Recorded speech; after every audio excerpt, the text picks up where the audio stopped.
আছে 3টের সময় আমাদের নবদ্বীপ থেকে বেরোনোর কথা। ভালো বাট অতিরিক্ত কনজেশন রয়েছে, বারবার ডাইভারশন আসছে, তো গাড়ি খুব একটা স্পিড মেনটেন করা যাচ্ছে না। Welcome back to my channel Shubhadeep on CB. আজ হলো 27 তারিখ, নর্থ বেঙ্গল রাইডের পর আমাদের আরেকটা নতুন রাইড আজকে শুরু হতে চলেছে। আজকে একটা খুব স্পেশাল রাইড হতে চলেছে, কারণ এর আগে আমরা এত দূর কখনো যাইনি। আজ আমাদের গন্তব্য হলো বারাণসী এবং আমাদের মূল গন্তব্য হলো এবছর যে প্রয়াগরাজে কুম্ভের মেলাটা অনুষ্ঠিত হয়েছে সেখানে আমরা যাব। সো রেডি হওয়া যাক। এখন বাজে আড়াইটের একটু বেশি বাজে। 3টের সময় আমাদের নবদ্বীপ থেকে বেরোনোর কথা। হয়তো আমারই পৌঁছাতে 15 মিনিট লেট হয়ে যাবে। তো গিয়ার আপ হয়ে গেছি, সমস্ত গিয়ার পরে এখন ডিরেক্ট তোমাদের সাথে দেখা হবে মোটর ব্লগিং সেট আপে।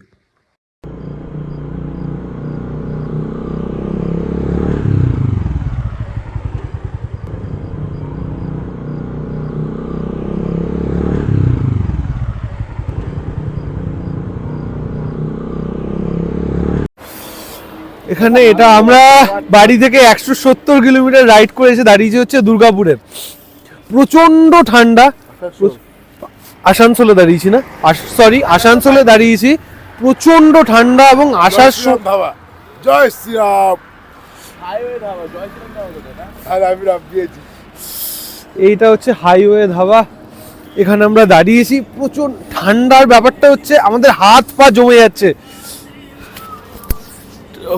ঠান্ডার মধ্যে কথা বলার মতন অবস্থায় আমরা নেই, কেউ শুধু শিভার করছি, পুরো কাঁপছি থরথর করে। এখন ভালো কোনো বড় ধাবা পেলে ওখানে হাত পা সেকতাম আগুনের ভেতর ঢুকে গিয়ে পড়ে।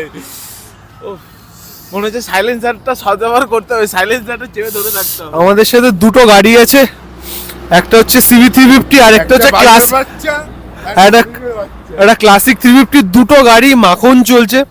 আমি ক্লাসিক 350টা চালাচ্ছিলাম 100-110 ক্রুজ করছি, কোনো ভাইব্রেশন নেই, কিছু নেই।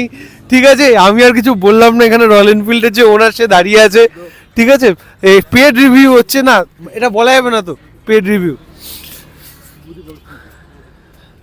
আজকে ছেলেটা শুভদীপন সিভি থেকে হয়ে গেছে শুভদীপন রয়্যাল এনফিল্ড। আরে ক্লাসিক বয় হয়ে গেছে আজকে। যাই হোক, হন্ডার সাথে তুলনা হয় না। যাই হোক, ঠিক আছে। রয়্যাল এনফিল্ড ফ্যান তোকে মেরে ফেলবে, বাড়িতে এসে মেরে যাবে তোকে। It doesn't matter. আমরা এখানে চা খেলাম। চাটা আমাদের ইনিশিয়ালি বাঁচালো ঠিকই, কিন্তু খুব মিষ্টি চা, বাজে চা। ঠিক আছে, তারপরে আর ডিম খেতে পারছি না। দেখা যাক কি হয়। আমাদের সাথে অপূর্বর আসার কথা ছিল, কিন্তু অপূর্ব আসতে পারেনি। আবার পরে কথা হচ্ছে, আর পাচ্ছি না।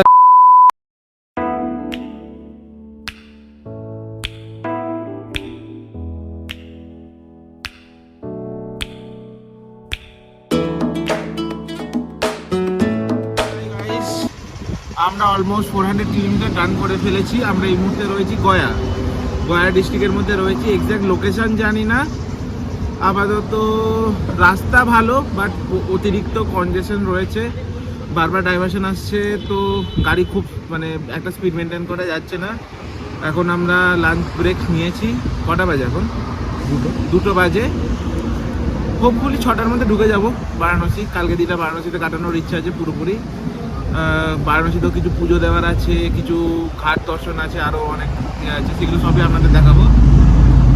আপাতত আমার কিছু বলার নেই গাইস, আমার শরীর খারাপ। এই হচ্ছে আমাদের খাবার। আর এখানে আমাদের বাইকগুলো পার্ক করা আছে। এই হচ্ছে ধাবা।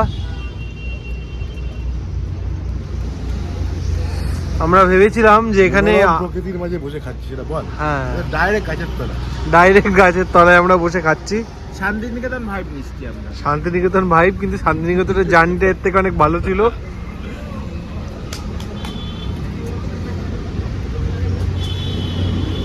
একটুখানি ডাল দিয়ে ভাতটা মাখ, এটা দেখাবো। গাছ থেকে ওরে পাতাটা পড়লো। এই বলছি সরে যা। শান্তিনিকেতন ভাইব। আজকে আমাদের গন্তব্য হলো বারাণসী বা বেনারস।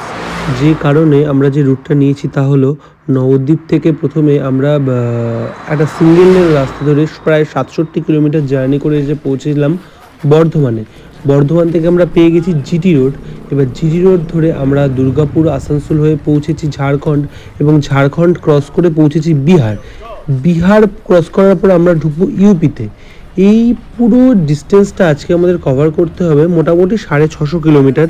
এই 650 কিলোমিটার আমরা এক্সপেক্ট করেছিলাম 14 ঘন্টা 15 ঘন্টায় করে ফেলবো, কিন্তু আমাদের একটা গ্রুপ মানে নবদ্বীপেরই গ্রুপ, হিমাংশু দ্বারা নবদ্বীপ থেকে গেছেও প্রয়াগরাজে। ওদের কাছে যা শুনলাম তাতে বিহারের পর থেকে ভীষণ jam.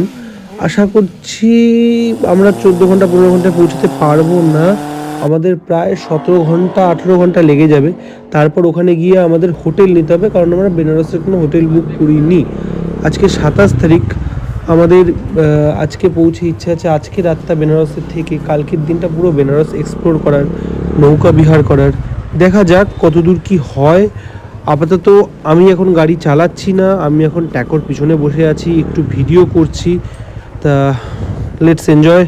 Cruising down the highway, windows down low. Sunset paints the sky in a fiery glow. Mountains rise up, touching clouds above. Valleys below, filled with whispers of love.